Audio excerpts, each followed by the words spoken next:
Jokanyo mag duond od burano ero mar UDA bade ma Nyanza bende koro dwaro mondo oganda Luo duto obi owuog oko sir lwedo jalup ker ma pacho kaendi migosi William Ruto e ng'welaro kom ker yiero mabiro higa manyien ka giwacho ni mano ero mabiro miyo dongruoge kata lokruoge mathoth bedo e gwengego eko mag Luo Nyanza. Jafama marwa Landa Godfrey nigi mathoth e wachni eri. Mbii mar siasa ma jalup ker Dr. William Ruto nitiere go e piny Kenya iwacho ni nyalo miye oyomb e yiero mar 2022 kendo otel ne piny Kenya.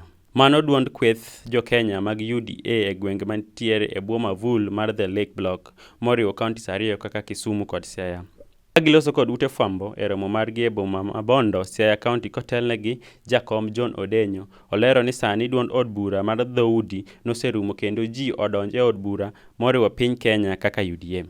It is not in doubt that as Luo Nyanza we have undergone a radical shift in our political thinking.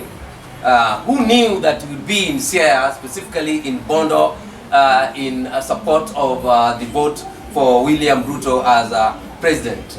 The Luo nation is on a steady trajectory to changing our voting pattern, and the move is unstoppable.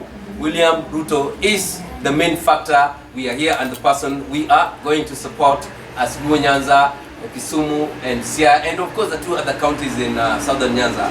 Denyo wacho ni gijiwo oganda Luo osir motegno bottom-up economic model ma ilando kod jalup ker Dr. William. It is further proof that Luos have shifted from tribal politics and tribal political parties to national political parties and a national agenda. This is what brings William Ruto to Luo Nyanza. That is a national politician who runs a national political party. William Ruto is an idea whose time has come and is unstoppable. And he has infiltrated Luo Nyanza.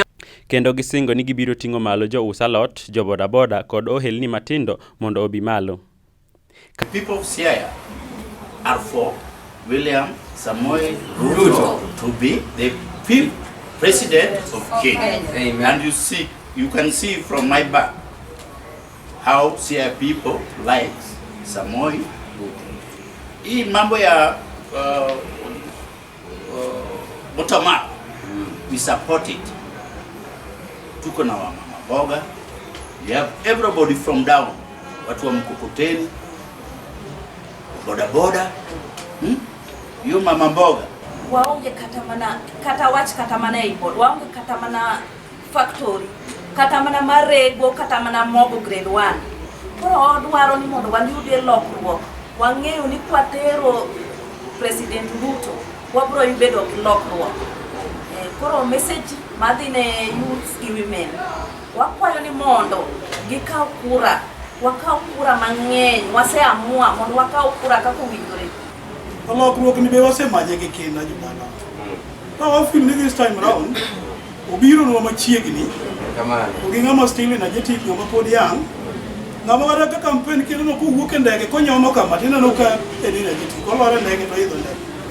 Koro feel ni to kalure gi policies mage bende ber. Ano kawuone kachako bedo kuro. Ana chako bedo kuro chin kucha. Ka jalup ker Dr. William Ruto igeno mar biro timo limbe e gwenge mag Nyanza kinde mabiro. Landa Godfrey, Lolwe TV.